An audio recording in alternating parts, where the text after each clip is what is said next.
اور اب دیکھو پاکستان کے اوپر انڈیا جو ہے وہ آنکھیں دکھا رہا ہے.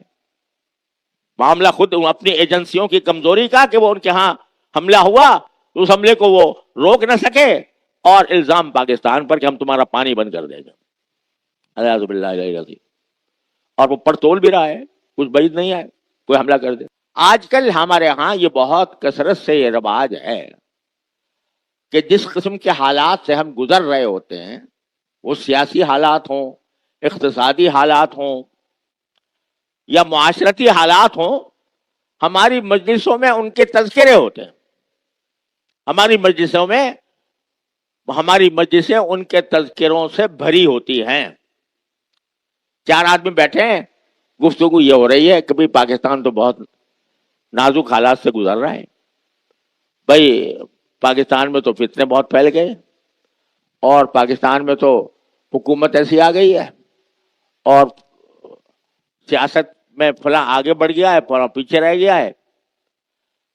اور معاشرتی حالات میں بھئی ہمارے ملک میں تو برا حال ہے, بدامنی ہے, امن نہیں ملتا, آدمی کی جان مال آبرو محفوظ نہیں ہے. اور معاشرتی طور پر ہمارا حال تو یہ ہے کہ بھئی رشوت کا بازار گرم ہے. کسی دفتر میں جاؤ کام کرنے کے لیے تو لوگ حرام کے لیے منہ کھولے بیٹھے ہوئے ہیں. یہ سب تبصرے ہماری مجلسوں کا موضوع ہیں.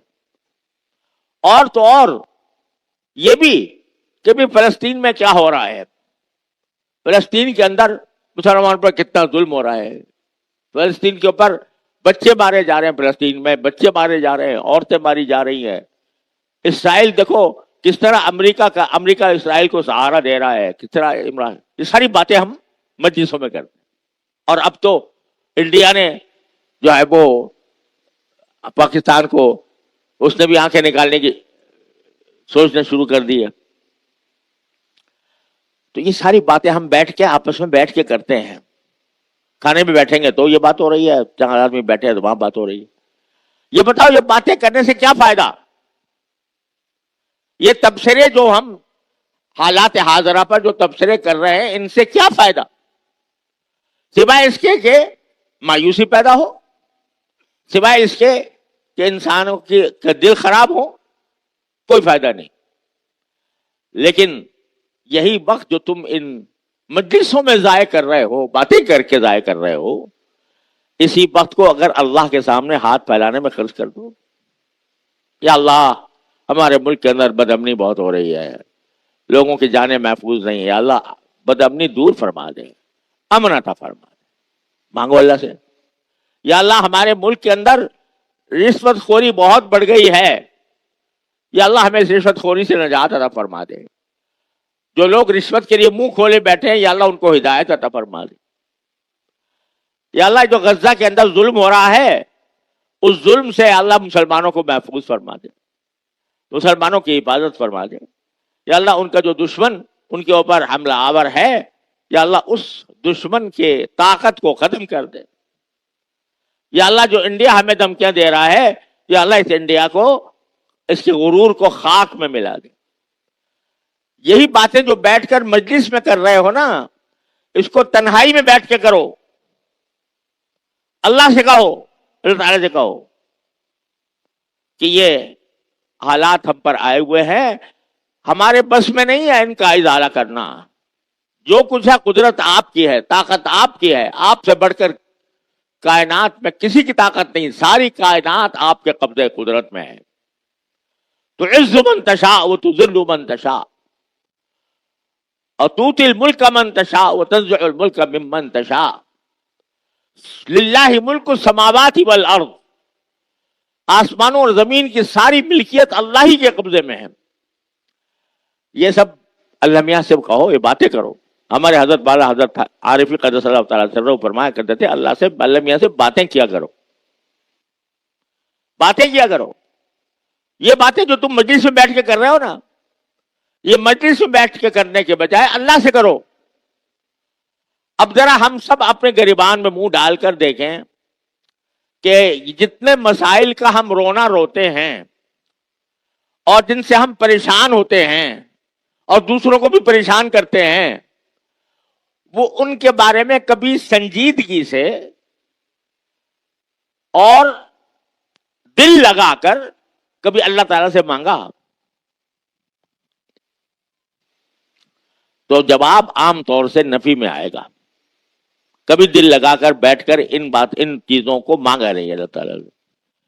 اپنی ذاتی ضروریات تو کبھی کبھی مانگ لیتے ہیں، یا اللہ بیمار ہو گیا مجھے شفا دے دے، میرے فلاں گھر والے بیمار ہیں اللہ ان کو عافیت عطا فرما دے، اور یا اللہ میری رزق میں تنگی ہو رہی ہے اس میں کچھ شادی عطا فرما. ذاتی حاجات تو شاید مانگ لیتے ہوں، وہ بھی چلو اللہ کا شکر ہے اگر مانگنے کی توفیق ہو جاتی ہے تو. لیکن وہ اجتماعی حاجتیں جو پوری امت مسلمہ کو درپیش ہیں، ان کے بارے میں کبھی تنہائی میں بیٹھ کر سنجیدگی کے ساتھ اللہ تبارک و تعالی سے مانگا تو جواب نفی میں ملے گا. تو میرے بھائیوں، ہم لوگ حالات کا رونا تو بہت روتے ہیں، لیکن اس میں جو کچھ کرنے کا کام ہے وہ نہیں کرتے. اب یہ فلسطین کا مسئلہ ہے، اب اس وقت ان کے اوپر قیامت ٹوٹی ہوئی ہے. الحمدللہ جو مجاہد ہیں نا، بفضل اللہ سبحانہ و تعالی وہ سلامت ہیں اور اپنے موقف پر ڈٹے ہوئے ہیں، اپنے موقف سے ایک انچ پیچھے نہیں ہٹے، اور ان کی جہادی کارروائیاں جاری ہیں. اسرائیل کو ختم نہیں کر سکا.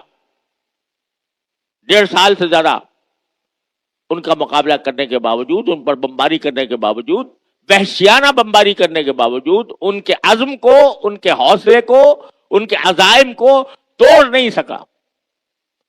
لیکن کمبخت شہریوں پر بمباری کر رہا ہے، عورتوں پر کر رہا ہے، بچوں پر کر رہا ہے. تو یہ ہماری آنکھوں کے سامنے منظر آ رہے ہیں. اس کا ہم آپس میں ذکر تو کر رہے ہیں، بھائی ہم سے دیکھا نہیں جاتا جس طرح بچے رو رہے ہیں، ہم سے دیکھا نہیں جاتا جس طرح عورتیں رو رہی ہیں. ارے بھائی دیکھا نہیں جاتا تو مانگو اللہ سے. پہلا کام تو یہ کہ جتنا تم کر سکتے ہو ان کے لیے وہ کرو. ہر آدمی جائزہ لے کہ میں نے کتنے پیسے میں نے فلسطین والوں کے لیے بھیجے، اس 1.5 سال میں نے کچھ بھیجا. اس کو ذرا جائزہ لے کے دیکھو. آپ کہو کہ شاید ہمارے اندر تو استطاعت ہی نہیں تھی. ارے بھائی استطاعت نہیں تھی، 1 روپیہ بھیج سکتے تھے کہ نہیں؟ 1 روپیہ بھی اگر کوئی بھیجتا ہے، اللہ تعالیٰ کیا گنتی نہیں دیکھی جاتی، اللہ تعالیٰ کیا اخلاص دیکھا جاتا ہے. اگر 1 روپیہ بھی کوئی بھیجتا ہے، اس کی استطاعت اتنی ہے 1 روپیہ بھیج سکے. وہ شخص جس کی استطاعت 1 روپیہ بھیجنے کی ہے وہ 1 روپیہ بھیجتا ہے وہ، اور جس کی استطاعت 1 لاکھ بھیجنے کی ہے وہ 1 لاکھ بھیجتا ہے وہ. دونوں برابر ہے اللہ کے ہاں. لیکن چونکہ فکر نہیں، بس تبصرے ہے. بھائی ہمیں تو بہت رونا آتا ہے اپنے بہن بھائیوں کو اس طریقے سے ذبح ہوتے ہوئے دیکھ کر، بڑا رونا آتا ہے. ہمیں تو جب دیکھتے ہیں کہ آگ لگی ہوئی ہے گھروں کے اندر، ہم سے دیکھا نہیں جاتا. ارے بھائی دیکھا نہیں جاتا، کچھ کرو. تو اس کے لیے کم از کم اپنے پیسے تو خرچ کر سکتے ہو، اور اللہ تبارک و تعالیٰ نے ایسے ذرائع نکالے ہوئے جن کے ذریعے تم اپنی امداد ان تک پہنچا سکتے ہو. الحمدللہ دارالعلوم کی طرف سے بھی بہت اس سلسلے میں انتظام ہے، اور اللہ کے فضل و کرم سے جو اللہ کے بندے اس راستے میں دینا چاہتے ہیں یہاں دیتے ہیں، اللہ تعالیٰ پہنچا دیتے ہیں. تو آپ ساری ان حالات کا رونے کے بجائے یہ دیکھو مجھ سے کیا ہو سکتا تھا، کیا کیا میں نے. یہ نہ سمجھنا کہ میرا 1 روپیہ جا کے کیا اثر کرے گا. خوب سمجھ لو کہ جو اللہ کے راستے میں جو جانی مالی محنت کی جاتی ہے وہ کبھی رائے گا نہیں جاتی. نبی کریم صلی اللہ علیہ وسلم غزوہ خندق کے موقع پر ایک بڑے پتھر کو اپنے دست مبارک سے توڑ رہے ہیں. خندق میں محنت کی جا رہی ہے. آپ کو ایران اور روم کے محلات دکھائے جاتے ہیں کہ ایران کے جو محلات ہیں وہ تمہارے قبضے میں آنے والے ہیں. وہاں تو حالت یہ ہے کہ فقر و فاقے کی حالت ہے, کھانے کو کوئی چیز موجود نہیں ہے غزوہ خندق کے موقع پر, لیکن پتھر وہاں توڑ رہے ہیں, اثر جا رہا ہے ایران کے بادشاہ کے محلات کے اوپر. تو اللہ تعالیٰ تو اثر اخلاص کے ذریعے اللہ تعالیٰ اثر پہنچاتے ہیں. تو پہلے تو میں یہی کہ بھائی مالی جو کچھ کر سکتے ہو مالی مدد کرو, پہنچانے کی کوشش کرو. دوسرا یہ کہ دعا کرو اللہ تبارک و تعالیٰ سے, یا اللہ ہم سے یہ منظر دیکھ نہیں رہا. یہ آپس میں کہنے سے کیا فائدہ؟ آپس میں کہنے سے کوئی فائدہ نہیں. اللہ تعالیٰ کے سامنے کہو یا اللہ نہیں دیکھا جا رہا ہم سے یہ منظر, یا اللہ ہمارے بہن بھائیوں کے ساتھ جو سلوک ہو رہا ہے اے اللہ ہم سے دیکھا نہیں جاتا, آپ اپنے فضل و کرم سے ان کو اس مصیبت سے نجات عطا فرمائیے, ان کے دشمن کو ہلاک برباد کر دیجئے, تباہ و برباد کر دیجئے ان کے اس دشمن. یہ مانگو اللہ تعالیٰ سے. یہ مانگنا بھی اذکر اللہ ذکرن کثیرن میں داخل ہے, اللہ کے کثرت سے ذکر کرنے میں داخل ہوگا, اس کا بھی اجر و ثواب تمہیں ملے گا. اور اب دیکھو پاکستان کے اوپر انڈیا جو ہے وہ آنکھیں دکھا رہا ہے. معاملہ خود اپنی ایجنسیوں کی کمزوری کا کہ وہ ان کے ہاں حملہ ہوا, اس حملے کو وہ روک نہ سکے, اور الزام پاکستان پر کہ ہم تمہارا پانی بند کر دیں گے. اعوذ باللہ العلی العظیم. اور وہ پڑتول بھی رہا ہے, کچھ بعید نہیں ہے کوئی حملہ کر دے. تو ہمیں اپنے ملک کی حفاظت کے لیے بھی اپنی جان مال آبرو کی قربانی دینی ہے, اور ساتھ میں اللہ تعالیٰ سے مانگنا ہے کہ اللہ پاکستان کو آپ نے اپنے فضل و کرم سے بنایا, اے اللہ اپنے فضل و کرم سے اس کی حفاظت بھی فرما. کشمیری مسلمانوں کے اوپر جو ظلم و ستم بھارت کرتا رہا ہے, 20,000 لوگ شہید ہوئے ہیں وہاں. اے اللہ ہمیں اس کے فتنے سے نجات عطا فرما دے. تو مالی مدد اور اللہ سے دعا کرنا, یہ دو کام ہیں جو ہم میں سے ہر شخص کر سکتا ہے. اس کو کرنے کا اہتمام کریں. باقی نتائج تو اللہ تبارک و تعالیٰ کے اختیار میں ہے. والعاقبۃ للمتقین انشاءاللہ. وصلی اللہ تعالی علی خیر خلق.